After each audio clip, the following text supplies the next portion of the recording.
یہ وہ نوجوان ہیں جن کو میں ٹی وی سے کھینچ لایا ہوں، یہ وہ نوجوان ہیں جنہیں میں سینما سے کھینچ لایا ہوں، یہ وہ نوجوان ہیں جنہیں میں سٹہ بازی اور جوئے سے کھینچ لایا ہوں۔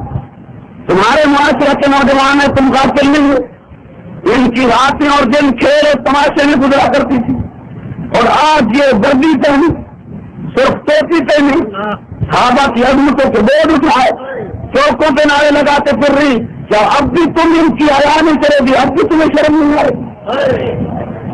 کیا اب بھی تم ہمارے اس کام کو تقریب کاری سمجھو گی؟ کیا تم نے رب کو جان نہیں دینی؟ کیا تمہیں تمہاری قبر بھول گئی ہے، قبریں بھول گئی؟ کیا تمہیں قیامت کا دن اور حشر میں سے بھول گئے؟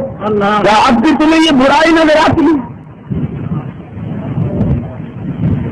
اس میں کوئی حقیقت نظر نہیں آ رہی۔ ان نوجوانوں کا میرے ساتھ کوئی رشتہ نہیں، قتل کوئی رشتہ نہیں، کوئی خونی رشتہ نہیں، کوئی میرے پاس دولت نہیں ہے جو میں نے ان کو دی۔ یہ اس طرح کیوں منظم ہوئے؟ میرے لیے منظم نہیں ہوئے، یہ صدیق کے لیے منظم، میرے لیے منظم نہیں ہوئے، یہ فاروق کے لیے منظم، یہ میرے لیے منظم نہیں ہوئے، یہ اس ماں کے لیے منظم ہوئے جسے ایسا کہتے ہیں۔ انہوں نے مجھ سے کیا لینا ہے، آپ سے کیا لینا ہے؟ یا میں اور آپ دے کیا سکتے ہیں؟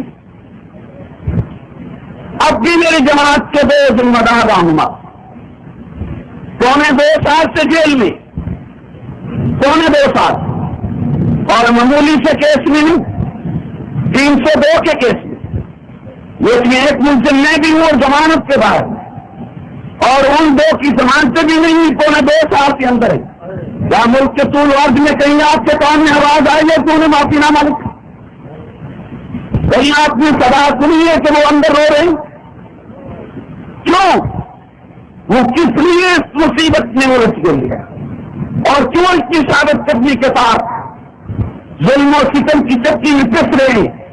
انہیں میں کیا دے لوں گا، آپ کیا دے دیں گے؟ ان کے سامنے یہ حقائق ہیں، اور وہ اس حقیقت کو سمجھ چکے ہیں کہ اگر ہماری زندگی میں صحابہ رسول کو اس طرح کھلے عام گالی دی جانی ہے، پھر اس زندگی کا کوئی فائدہ نہیں، ہم زندہ رہیں گے یا